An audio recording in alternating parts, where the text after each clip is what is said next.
Martin Crawford. I'm ECS here. I'm going to show you a little bit as far as how to operate this thing. Big things, the maintenance and the safety items, stuff like that. You guys got these already in the system, so this is not going to be anything rocket science or anything. And this is pretty about as basic, as simple a system as you're going to get onto the system. Okay. So basically, all we're going to do is, if you come over here, we're pulling foul air from the wet well over here. Okay. Coming through a pre-filter, going into the fan. The fan has a sound enclosure, so the trees and the people right here can't hear it. And then we blow in the bottom of this, basically a carbon vessel. Carbon vessel has about 3 feet of carbon bedding. It removes the odors, and we have nice clean. This is my first day. Pretty simple. 100%. Okay. As long as we have good carbon and the fan's running, everything goes properly into the system. A couple of things we need to look out for. Basically, I drilled a hole here and I set the airflow for what it's designed for. It's 800 cubic feet per minute for airflow coming through. There's a damper in between the fan and the vessel that's basically used to set the airflow. Okay, you should never have to mess with that. Basically, I've put it in a position, I've marked it, I've tightened the nut down so nobody can come play with it too much and stuff like that. So we can come over here and take a look at that here in just a minute. So should never have to mess with it. Okay, so when you see it, it's only about halfway closed or halfway open because that's what it's needed to get the correct airflow.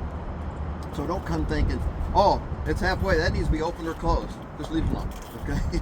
It'll be fine. Actually, if you want to eventually take the handle off so nobody messes with it, that's fine too. But I tighten it down real good. You're going to have to really crank on it to try to get it to move onto the system, okay?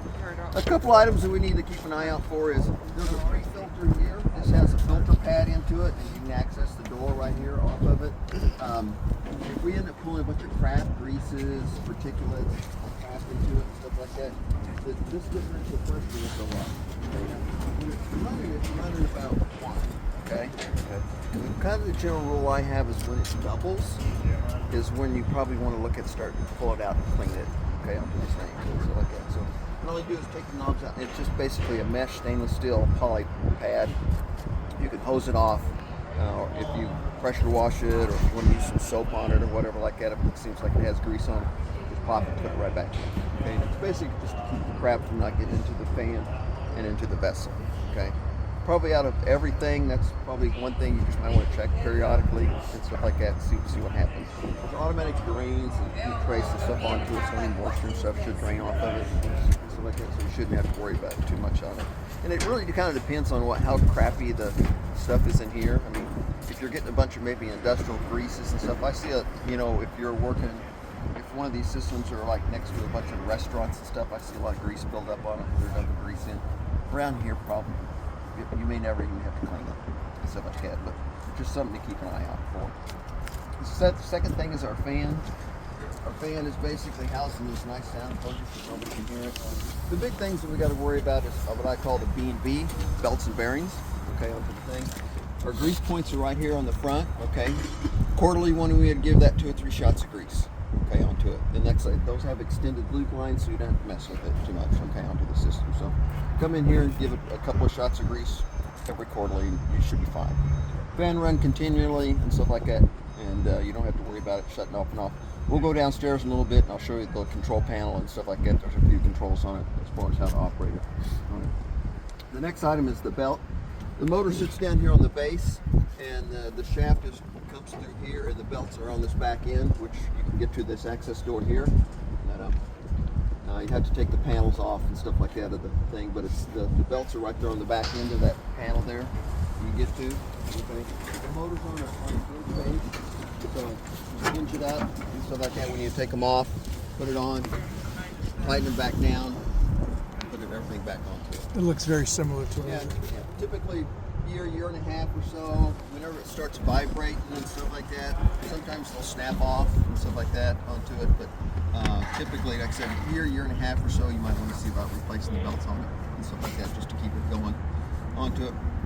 The thing I always caution people when they're changing belts out is that they should try to lock out or try to put maybe a clamp or something on the shaft, because I've seen people, now this is a small fan, it's not a big deal, but I've seen on the big fans where you're trying to put a belt on the thing, if there's some air blowing across, it may spin that blade and you're putting your belt on, and I've seen people's fingers get chopped. Okay, so safety issue here. This one probably not, it's a pretty small fan.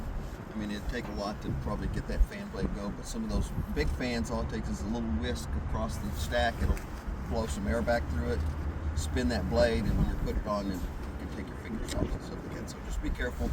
Maybe, you know, put a big clamp or something maybe on the shaft just to hold it in place and stuff like that so it doesn't spin. Like I said, I wouldn't think on something small like this it will, but it's just a safety issue to worry about when you're putting belts on and stuff like that. Like I said, for the most part, if the fan's running, carbon's good, everything works. Okay.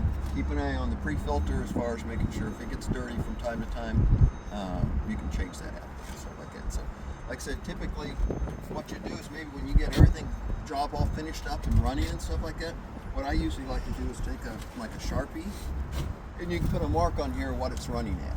Okay. That way you can just come by and do a quick visual to see if it changed. Stuff like that. So it's usually, I ran it, got everything set, and it's sitting about 1, but it'd be nice when you get everything closed up and everything finished. Maybe after you start it up, you can come see what it's running, and you just put a mark on there, okay?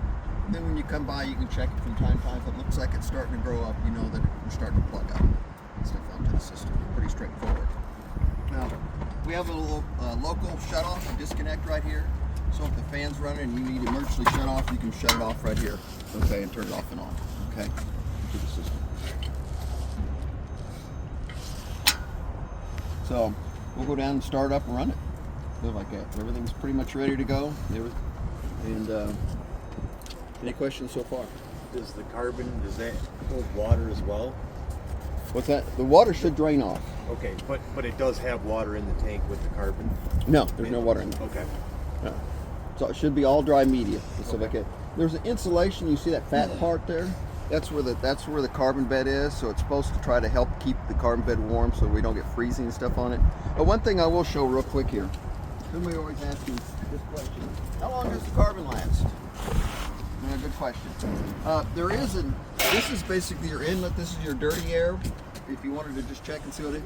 And there's your clean air port, so you can see how it's doing. Now, you see these 3 ports right here? This is 1/4, 1/2, and 3/4 into that carbon bed depth, okay? What I tell people, if you want to tell kind of when the carbons get exhausted, you can come and crack this just a little bit, and when you start smelling it, you know that's where the carbon's getting used up at. So you can kind of anticipate based on, you know, okay, let's say it takes 6 months to get this one. You can figure, oh, I got about 2 years life. When you start smelling at this last one, you know that you're getting pretty close to the carbon getting exhausted. You can maybe schedule a change out. That is if it really matters. I'll let it yeah. You better change it out before it starts smelling so that nothing happens. So like that. So. Okay, let's go downstairs and we'll show you how the system runs. All right, ready? Here's the odor control panel. Pretty sophisticated. So it's pretty much on. If you want it to run, turn on hand. Well, let's see. Powered up. Fan's running. Okay. Of course, I have the disconnect off upstairs, so it's remember. The disconnect was on. Fan will be running right now. Okay. Now, when you go to auto, basically, then your SCADA system, you have remote control and turn it off and on. So like that. We've checked all that, and that all works and stuff like that. You're also getting a run signal back when you're in auto or in hand to let you know that it is running, okay, or it's in auto. Okay. We also check if it, for some reason the motor starts overamping or something like that onto the thing, you will get an overamp, and that's another signal that comes back on your SCADA system. So you only really have 3 feedbacks on it. Basically a remote start-stop, fan is running, and fan's overlapped. Okay, back onto your system.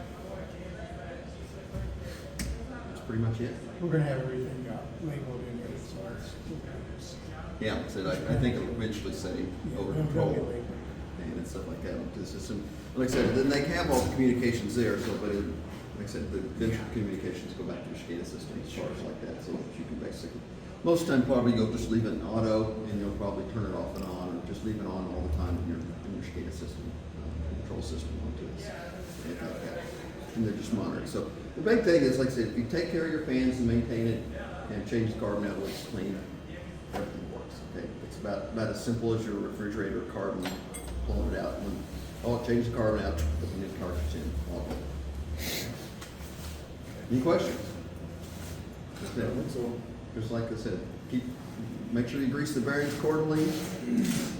Keep those bearings nice, because that fan runs all the time. This runs a pretty high RPMs and stuff like that. So as long as we keep our bearings in good shape and stuff like that's the most problem I find is the bearings. Start having problems, you know. But typically keep them greased, you know. I went to a site not too long ago, it's been running for 10 years now. No, they grease them way too much is the problem. He greased them like weekly and stuff like that, so. Like I said, over greasing is bad too. The bearings will get way too hot if you over grease them. Stuff like that. So once a quarter, 2-3 shots of grease should be just fine. Okay? Very good. Questions, guys? Pretty straightforward. All right. All right. All right. Off.